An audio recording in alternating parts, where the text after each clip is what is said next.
The running back position hasn't been great off the waiver wire this year. We've had a few guys help us with their lineups. We had a few guys score a little bit here and there. We've had a few guys that we could stash. We had a couple lottery tickets. We're still waiting for some of those to cash or do something, show some signs of life. But honestly, the running back position as a whole on the waiver wire this whole year has not been too great. But now we're getting another running back who's getting ready to emerge, getting ready to get some opportunity in their offense. And he might be more for deeper leagues right now, maybe more for 14 and 16 teamers in redraft dynasty. Should be already rostered. But that's Kenny McIntosh of the Seattle Seahawks. Big time running back from Georgia who fell in the draft like a lot of running backs in this year's draft. And now we're watching him, seeing what he can do. He was getting rave reviews from training camp this year. He was one of those guys who was popping off over the summer, and everybody was excited to see what he was going to do.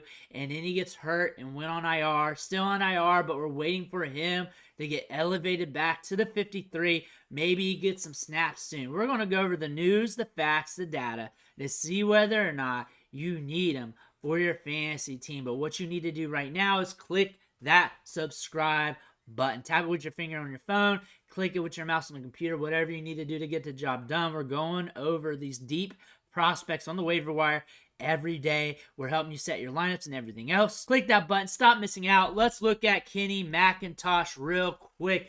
He's starting to log some full practices. We've been monitoring this knee issue throughout the season, wondering when he was going to be back because the news was grand coming out of training camp that he was looking good. We went over the clips.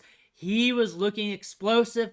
He was taking over. This is a running back who's good in a passing game. This was a running back that was highly decorated throughout his collegiate career. Now we get to see him take off at the NFL level, and let's see what he can do. But we've had nothing on the season except for him starting to log some practices because he's been on IR.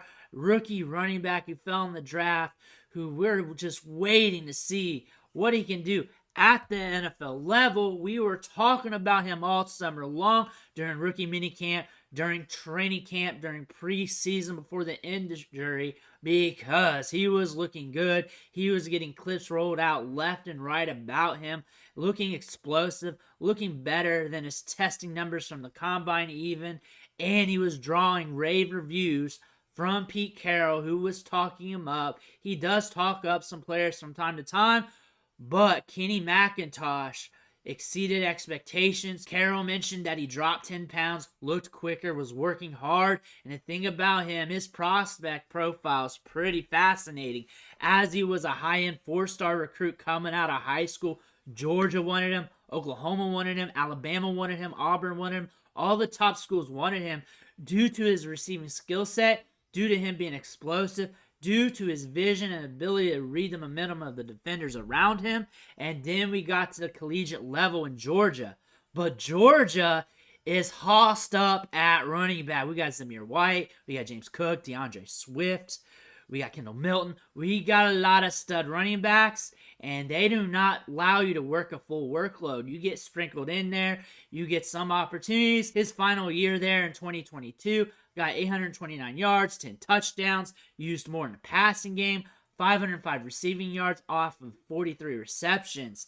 And look at the yards after contact here. 3.3 on his career, 3.09 his final season, 3.98 his best year, and then his yards after the catch per reception. That is beautiful. 11.7 on his career, 12.3 last year. That's with the volume of 43 receptions because he's nasty after the catch. Yards per route ran, pretty solid as well, and he's got an okay ADOT. But after the catch is where he excels because once he sees space, he's aggressive, he's assertive, he gets to where he needs to be, he takes over that space, he uses his burst, he reads the momentum of the players around him and maneuvers around them very well. This is a running back that can be used in the passing game and can be a weapon, and he can also hold it down a little bit between the tackles as well. so he can compete for touches. He can compete for a role in the passing game that could allow him to be fantasy relevant, that could allow him to be a huge piece in this offense as he develops. And we look at him, and he fell in a draft to the 7th round. There are a few reasons for that. One, he was not overly productive in college. Two, we had a ton of good running backs in this year's class. This running back class was deep with talent at the running back position. There were guys falling to the 5th, 6th, 7th round that should have been more like 3rd rounders, 4th rounders, 5th rounders, guys falling out of the draft even, who in any other draft would have been drafted.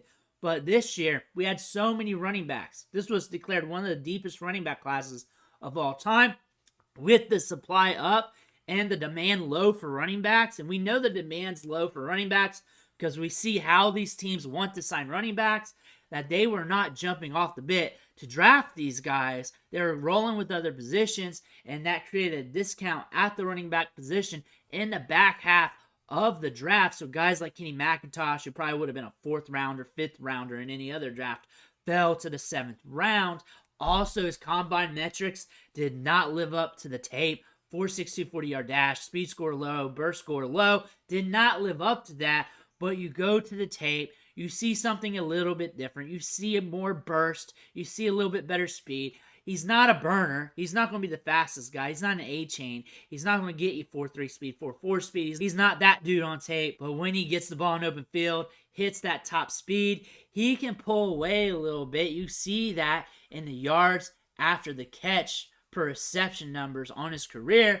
And then the injury history on these Seattle running backs.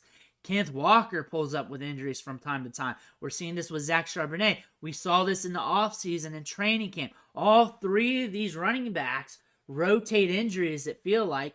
Kenneth Walker's dealing with a calf injury right now, and he's trying to come back from that. He played with it last week, lost touches to Charbonnet due to that. What if that gets re-aggravated? Charbonnet himself's just coming back from an injury, so we really need to pay attention to this backfield. You do not need Kenny McIntosh on your fantasy team right now, especially a basic 10 to 12 team fantasy league.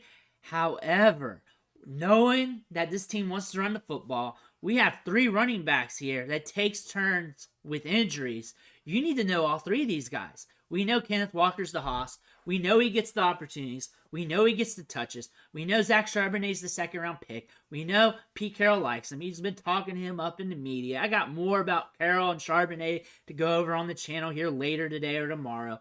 But Charbonnet is good too. Kenny McIntosh can hold his own as well. He showed that at Georgia. He showed that in the SEC level. He's shown that in some big games throughout his career. And the thing is, Pete Carroll put that on notice. McIntosh put himself on notice in training camp and minicamp, competing for touches, getting opportunities, looking explosive. And if something happens to one of these 2 running backs, he's going to be the next guy up. We got Walker dinged up a little bit. All 3 of these running backs are a rotisserie of injuries. So really, you need to know who he is. That's what you need to know.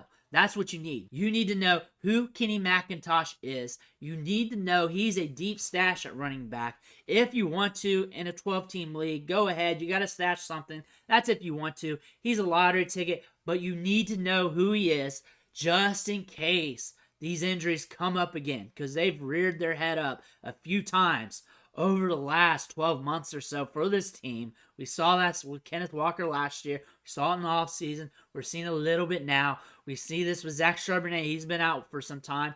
And you know what? They take their turns.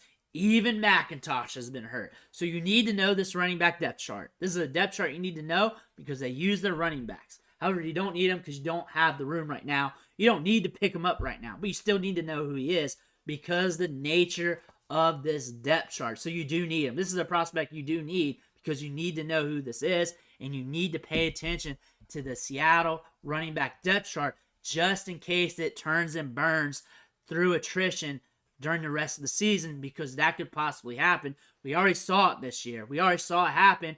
That could happen again because we've seen injuries mount up with these running backs. Let me know what you think in the comments below. I want to hear about it. Make sure you hit that subscribe button on the way out. I want to thank you for watching. Catch you on the next video.